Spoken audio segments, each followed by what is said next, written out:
Welcome to the weekly Freelance Bar podcast, where we like to take a deep dive into the most interesting stories of the week. That's right. I'm Scott. I'm Sarah, and this week we are all about tech. Yeah, we're The gonna. big one. It is a big one. It kind of makes you think, are we shaping the future of tech, or is it shaping us? It's a really good question. We've got Meta. Smart glasses are apparently flying off the shelves. Yeah, 2 million of those things sold. Instagram's trying to, fix all the negativity online with a downvote button. Oh yeah, that's a good one. Then we've got Amazon. They're making a pretty controversial change to Kindle. Read it. It's Apple's diving into AI in China. Okay, Adobe's got a new AI video tool that's kind of shaking things up a bit. right. Google's using AI to try and keep kids safe on YouTube. That'll be interesting. And there's a new research tool giving OpenAI a run for its money. Wow, that is a lot to unpack. That is a lot. But I think we should start with Meta. Okay. 2 million Ray-Ban smart glasses sold. Yeah. That's got to have Zuckerberg doing a happy dance somewhere. Oh, yeah, I think those numbers are definitely significant. And Essilor Luxottica, the eyewear giant, they're ramping up production to 10 million pairs a year by 2026. So seems like they're betting big on this tech becoming mainstream. I mean, it could be how we actually experience the metaverse, right? Yeah, definitely a possibility. But then you got to think about it.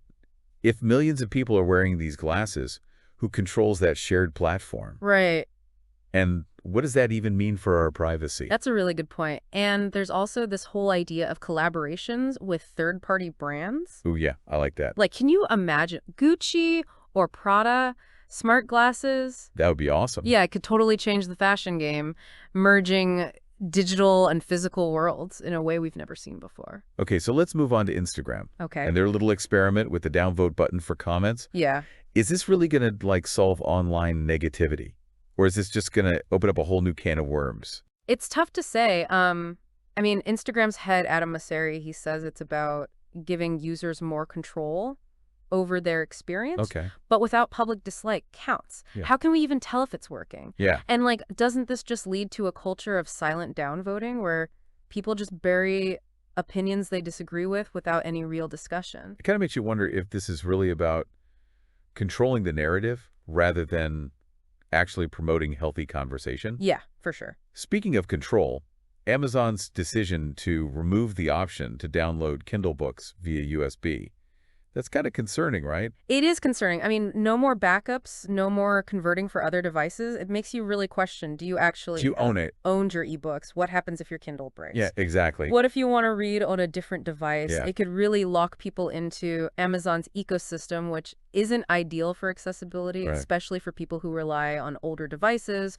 or those with disability who need specific formats. Yeah, good point. So, Okay, let's shift gears a bit. Let's talk about Apple's foray into AI in China. They partnered with Alibaba, they did. which is an interesting choice. Why Alibaba over other potential players? That's a good question. So navigating China's AI regulations is incredibly complex. Oh, I bet. Alibaba likely has the experience and the connections to help Apple navigate those waters. Makes sense. Plus, Alibaba's got a massive reach in the Chinese market, which probably sweetened the deal. Yeah, for sure. So this could be a real game changer for Apple in a market that they've struggled to dominate. Definitely could be. Now let's talk about Adobe's new Firefly app. Okay. AI video creation is becoming more accessible, and Firefly is making some pretty bold claims, like being commercially safe, which is a pretty big deal when you're dealing with AI-generated content. Yeah, it is a big deal. The watermarks that they're using are an interesting attempt at transparency, but will that be enough to prevent misuse? Yeah, that's the real question. This has huge implications for creators and raises questions about what even constitutes original content. For sure. Absolutely. And speaking of implications, Google's plan to use AI to estimate age on YouTube is definitely raising some eyebrows. Yeah, I can see why. It's understandable they want to protect kids, but is this really the right way to go about it? Yeah, if you look at the bigger picture, we are seeing a growing trend of using technology for online safety.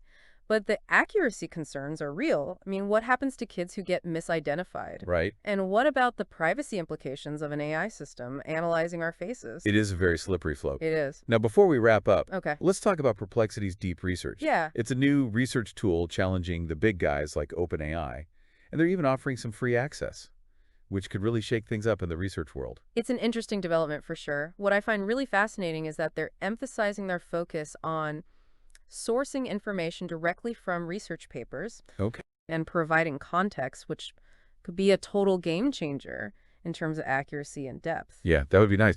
But their accuracy score still trails behind OpenAI's. Yeah, it does. So that's something to watch. Definitely. But you know what? This competition could ultimately lead to better, more accessible research tools for everyone. I hope so. So we covered a lot of ground today, from the metaverse to AI and everything in between. We did. It really feels like we're at a turning point with technology. It does. I mean, are we excited about the possibilities, or are we a little bit worried about the potential pitfalls? It's a little bit of both, right? Yeah, it's so. I mean, it's crucial for all of us to stay informed and engaged in these conversations.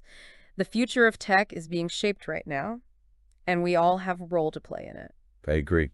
That's all for this week. Remember to follow us on YouTube, booskiandx.com for hourly news updates. Stay connected. TFCS.